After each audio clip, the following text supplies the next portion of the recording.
અમિત ખૂટ આત્મહત્યા કેસમાં હવે એક નવો જ વળાંક સામે આવ્યો છે.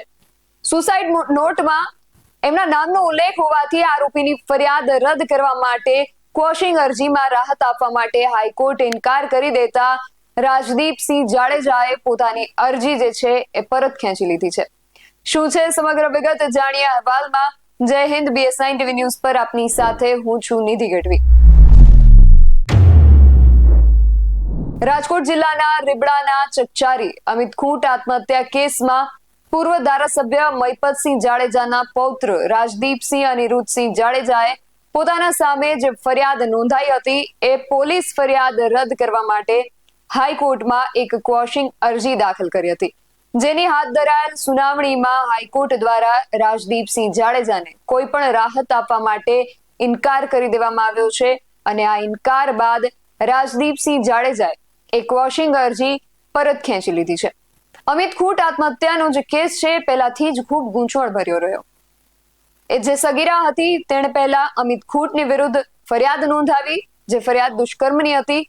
એના 1-2 દિવસ બાદ અમિત ખૂટની જે લાશ છે એ વાડી વિસ્તારમાંથી, રીબડા ગામના જે વાડી વિસ્તારમાંથી મળી આવી અને તેણે આત્મહત્યા કરવાનું ફલિત થયું. ત્યારબાદ આ જે કેસ હતો તે સગીરા અને તેની સાથે તેની જે મિત્ર હતી તેની સામે નોંધવામાં આવ્યો અને એ હની ટ્રેપનો કેસ હતો. એટલે આ બંને પક્ષે સામસામે ફરિયાદો નોંધાઈ. એક તરફ દુષ્કર્મનો આરોપ હતો તો બીજી તરફથી હની ટ્રેપનો આરોપ હતો.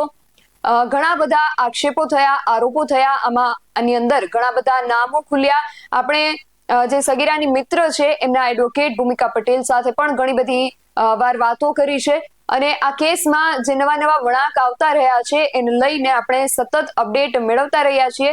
ત્યારે ફરી આ કેસમાં આજે નવો વળાંક સામે આવ્યો છે કે રાજદીપસિંહ અનિરુદ્ધસિંહ જાડેજાએ તેમના જ રીબડા ગામના યુવાન અમિત ખૂટ દ્વારા જે આત્મહત્યા કરવામાં આવી હતી એ કેસમાં પોતાની સામે થયેલી પોલીસ ફરિયાદ રદ કરવા માટે હાઈકોર્ટમાં ક્વોશિંગ અરજી દાખલ કરી હતી, જેની સુનાવણી જસ્ટિસ સુથાર સાહેબની કોર્ટમાં હાથ ધરવામાં આવી હતી.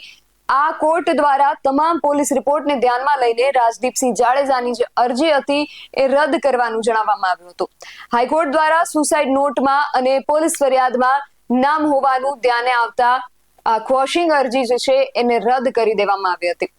આ ઉપરાંત અમિત ખૂટે જે તે સમયે રાજદીપસિંહના પિતા અનિરુદ્ધસિંહને જે સજા માફી મળેલ છે તે હુકમ ગેરકાયદેસર હોય અને ગુજરાત સરકારના નિયમના જે પાલન છે એ પાલન કર્યા વગરનું હોવાનું કારણ આપી સજા માફીનો જે હુકમ છે એ રદ કરવા માટે પણ સરકારમાં રજૂઆત કરી હતી. તો આ વાતનો બદલો લેવા અનિરુદ્ધસિંહ દ્વારા અમિત ખૂટ પર અરજી પાછી ખેંચી લેવા દબાણ કરી તેની ઉપર અન્ય આરોપીઓ સાથે મળીને હની ટ્રેપનો કેસ કરાવેલ હોય.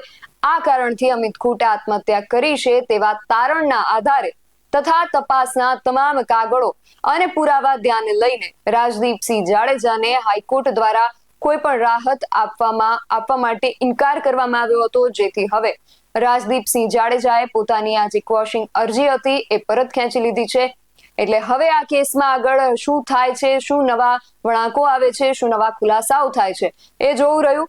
આ વિષયને લઈને તમારું શું માનવું છે અમને કમેન્ટ કરીને ચોક્કસથી જણાવજો. આવા જ વધુ અહેવાલો સાથે મળતા રહીશું. તમે મારી YouTube ચેનલને સબસ્ક્રાઇબ કરવાનું અને અમને Facebook અને Instagram પર ફોલો કરવાનું ભૂલશો નહીં. બાકી અવનવી અપડેટ્સ માટે આપ જોતા રહો BS9 TV ન્યૂઝ. નમસ્કાર.